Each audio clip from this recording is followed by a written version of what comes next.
Alright, we are in the floor drain here. I zeroed out the counter. We're going to push out and observe this sewer line, which is a ABS plastic material at this point at the floor drain.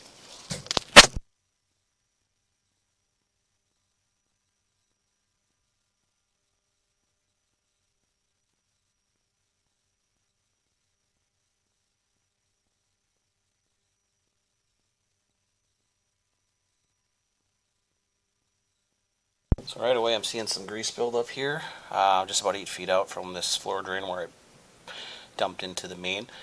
That's the white material there, solid grease, and it's causing some water to pool up because of the blockage. We'll continue to push through that.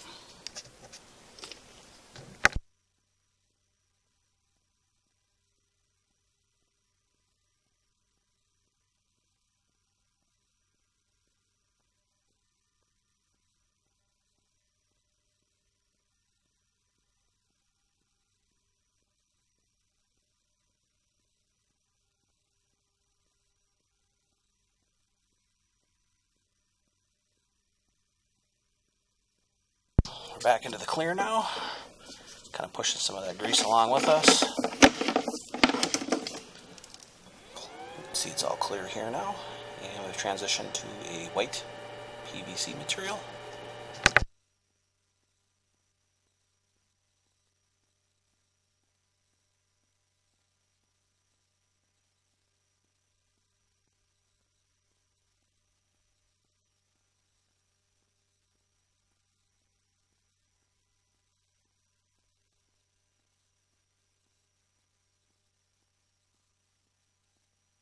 So here's the drop off here, and we do have a lot of grease that's deposited right here.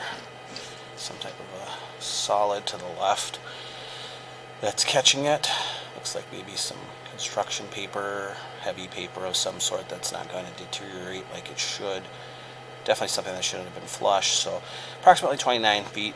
We do have a couple of areas of solid accumulations here, one at the termination, one about 8 feet in. I'd recommend drain cleaning to remove these solids and promote adequate drainage of the whole system. No tree roots, no cracks, no deteriorated pipe, no crushed pipe visible.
Alright, we're going to pull back in now and continue to record on the way back in.